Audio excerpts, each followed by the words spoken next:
Howdy, with this video, I want to go over paragraph number 1, the one on the food.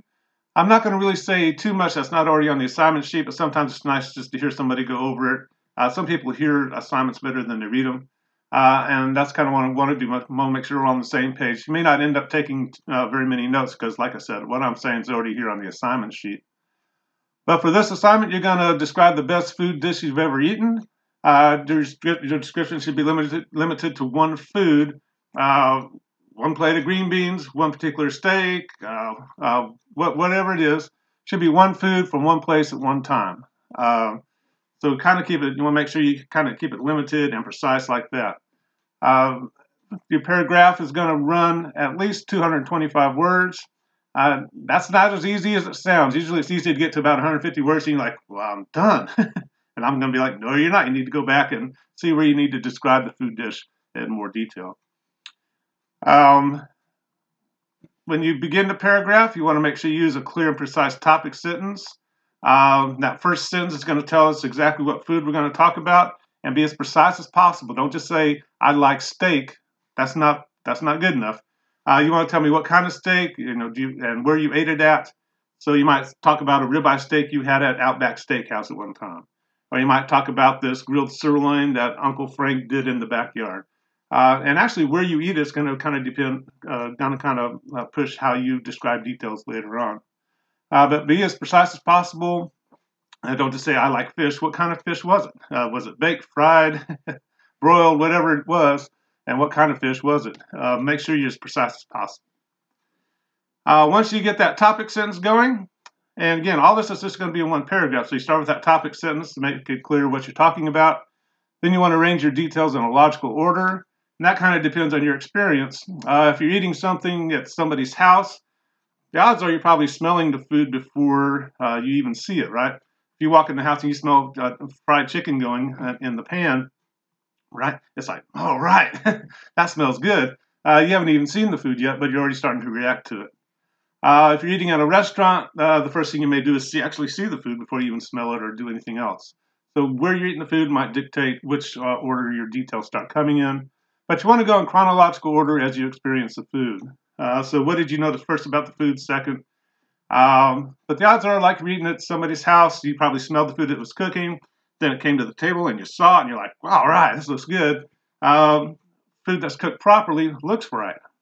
There's an adage in the food service business that you eat with your eyes, and that's quite true. So you're probably going to describe what the food looks like. Then you're going to start getting into what it tastes like. Then your body's reactions and all this kind of good stuff, and putting those details in a logical order.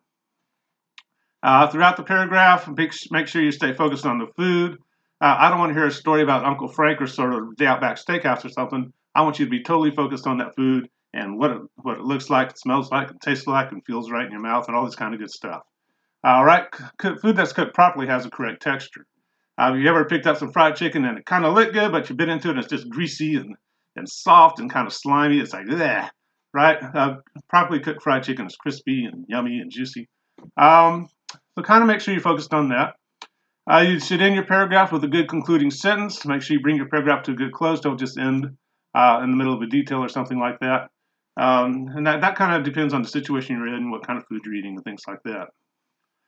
Other requirements, again, food employs all 5 senses. That's what makes this paragraph kind of fun. You got to look at the food. It might sound kind of weird at first, but food cooked properly has the right sound when you bite into it.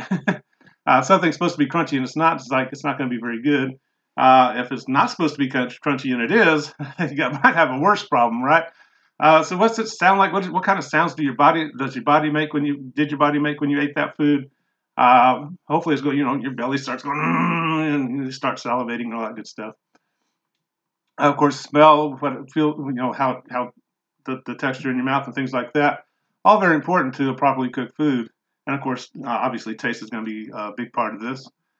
Make sure you use good figurative language at least 5 times in the paragraph. We'll talk about that here in a second. Remember to be precise with the names of colors. Avoid just red or green or something like that.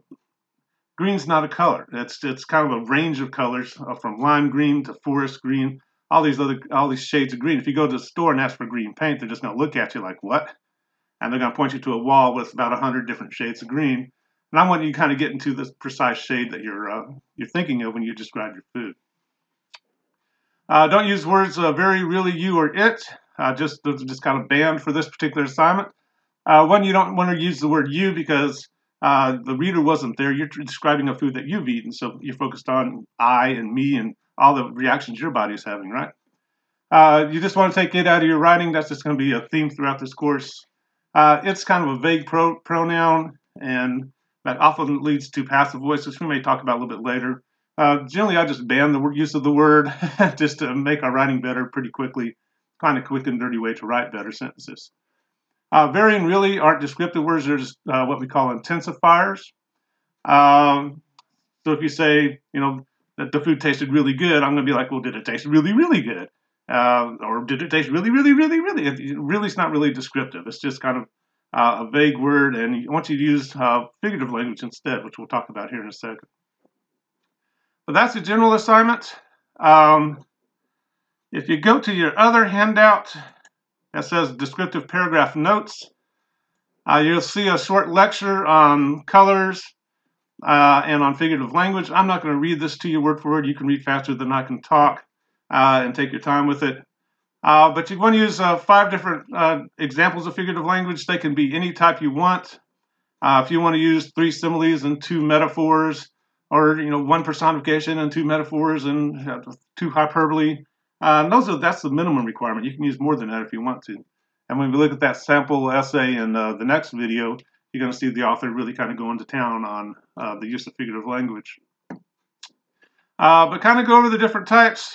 You do this all the time, but sometimes when you put a fancy word to it, it's easy to get tensed up. But we use simile all the time, right? Especially when you're trying to insult somebody, or you're reading from a religious text, or reading poetry. That relies on figurative language. A good insult relies on good figurative language, actually. But kind of read through it. There's some examples there. Again, if you eat some bad food, generally you might have that, the toilet was calling my name kind of personification, giving a human trait to a non-human object. But we all kind of know that toilets don't talk, but you have a kind of a sense of urgency because the food you ate wasn't good, and you gotta evacuate it maybe. Same thing with hyperbole. That's a good thing to work with in this paragraph. Deliberate, obvious over-exaggeration. One trouble there is sometimes it's hard to come up with a new phrase, but you want to try to be creative and kind of original with the different forms of figurative language. Again, you may not end up using all of these. Sometimes verbal irony is hard to create in this paragraph, particularly when we talk about something good. Generally, verbal irony tends to work with sarcasm, which you may not have in a paragraph about something you liked. So don't feel you have to use all of these. Just 5 examples in any amount from these various types of figurative language. Hope that helps a bit. With the next video, we'll look at a sample essay. And again, you have all this information in the notes in the assignment sheet, but hopefully it helps to kind of go over it just, in person. We're not quite in person yet. But we'll talk to you later. Bye-bye.